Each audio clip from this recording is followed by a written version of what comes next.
Welcome back to Stooks Baseball Cards and Curiosities. And I'm Scott. I'm going to go over with you my national pickups cards. I'm going to have to do about 3 or 4 videos because I picked up some autographs, publications, oversized items. So I'm going to split that up. I don't want to sit here for an hour boring you with all my pickups. So we'll start with the cards for the first video. So I'll call this pickup video number 1. First off, I'd like to thank Tony is Online for picking up one of these Franken Wagner cards for me from the Keith Oberman from the Love of the Game auction. I didn't get a chance to grab one, and Tony grabbed a bunch of them. Thank you, Tony. And also Picker Jim S for this beautiful Roger Maris with all the character in the world. Has Cardinals in the top. Explains that Roger retired. There on the bottom. This is going to go in my treasure drawer with all my permanent treasures. Fantastic gift. Thanks again, Jim. So we'll start with the cards, stamps, all the little teeny weeny items. I had a different strategy. Usually I go into the vintage main room and go shop around, but this time I went into the rooms to the right. Everybody's going straight in the door or over to the vintage area. So I went right, and there was some pretty good vintage items back there. And that main reason I went right because SGC and JSA were there. So I had an order drop off with SGC and order to drop off with JSA. And it only took about an hour, and I'll go over that when I show my autographs from the show. We'll go through the small baseball cards, regular issue, whatever you want to call them. The first thing I'll show you is 1983 Boston Herald Carly Yastrzemski stamp. That is the teeny weeny one. I thought it was pretty cool, and I don't see them around Minnesota very often.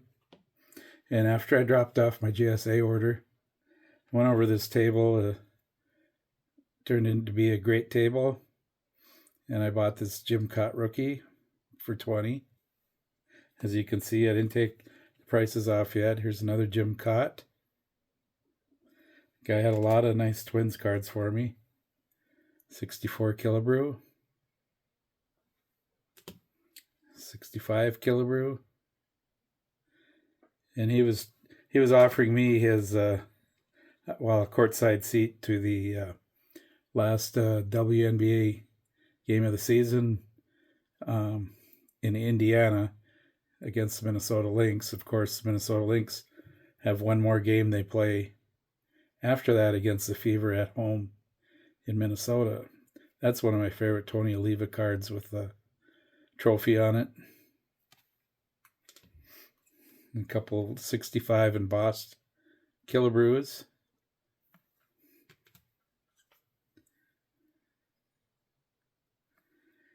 This was from a different table, but I like that it's a semi-high number of Tony Oliva. Another one of my favorite Oliva cards. And we go back to the Indiana table. Roger Maris, 67. This is probably the best deal. This is a miscut Hank Aaron, and he had it for $5. I couldn't resist that one. Then I went off to another table. It was called Got Cards, and he had a mini Killebrew.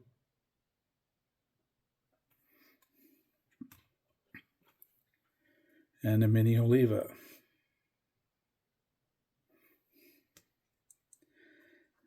And another table, I picked up this This was the last day that I was there on Saturday.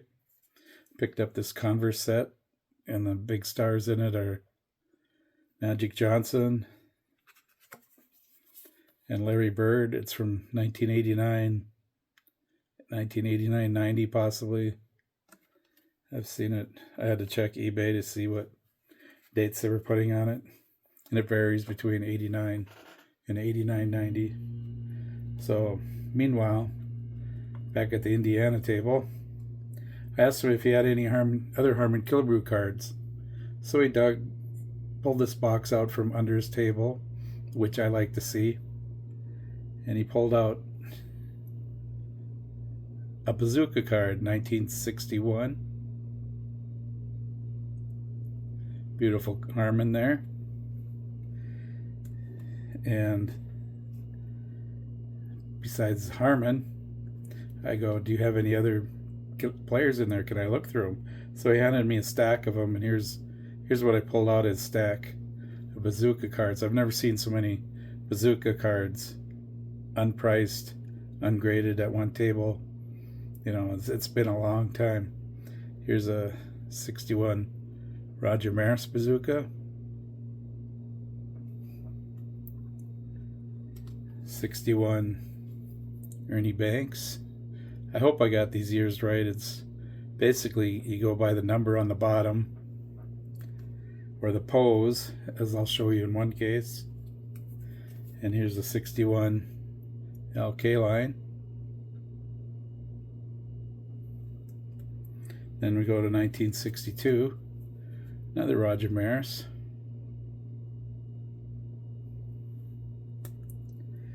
And a 62 Warren Spahn. I love these Bazooka cards, as you can tell.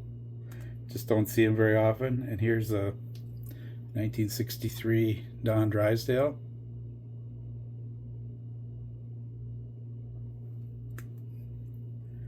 And a 1964 Sandy Koufax. Some of these have the lines all the way around, some of them don't. I'm not too concerned about it. Just happy to have some of these players. Here's a 64 Roberto Clemente, throwing, not batting. Of course, he's well known for his great arm in the outfield. And this one, because the glove is off to the left, it's a 1964 Hank Aaron. That's a beauty. And these were not very expensive considering or comparing to other Bazooka cards that I would see around the room. Here's another Warren Spahn, 64. They're don't really have any really bad cuts. You know, there's some that don't have the full dotted line. This Killebrew is pretty nice. 64 Killebrew.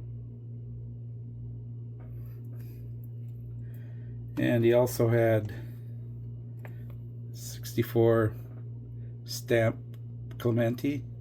These are very tough to find, so I'm glad to get one. And I'm even more happy to get two.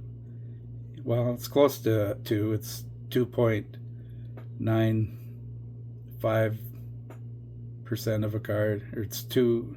It's about a 95% stamp there. And of course, everything Bazooka was a blank back.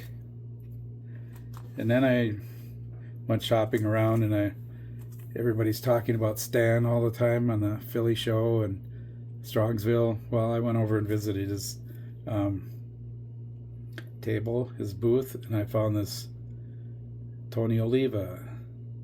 Price was a little higher than I wanted to pay, but I didn't see another Oliva in the room, so I started to walk away, and then I go, well, I better go back and get it or I'll kick myself. So I went back and got the Tony Oliva Super 1969. And there are reprints of these, and they have, this one has a blue ink on the back. The reprints have black ink on the back. And finally, to top it off, I went over to J.D. Heckathorn. Great dealer, gives great deals. Just got a absolutely great card from him for a great deal. A 69 Super Harmon Killebrew. So I got 2 out of the 3 twins at the National. Only one I didn't get was Dean Chance. This one's a 9. Even though it's the old slab, doesn't matter to me, really. I just mention it because I know someone will notice that.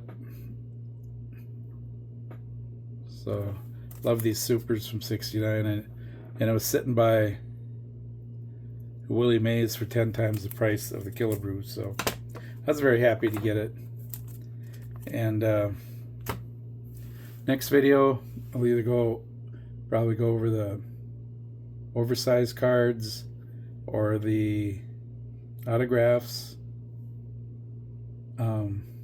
publications. I even picked up a few nice photos, some Negro League players from the 40s, and just had a fabulous time at the National, hanging out with some of your favorite YouTubers. They are as nice as you think they are when you meet them in person. Just great people. 2 great get-togethers I made it to. The third one I missed. My LCS took us out to Fogo de Chao, and I missed the YouTube get-together Friday night, but I wish I could have run into more people. I know there's several people that I missed meeting, talking to, but it's a great community. If you ever get a chance at the National, check out the YouTuber gatherings. They're just fantastic. You show off your pickups, and you can see what the other people are picking up, getting to know them, and maybe when you're out of town you can get to a show with them. So thank you everybody for watching, and I hope everybody has a great week.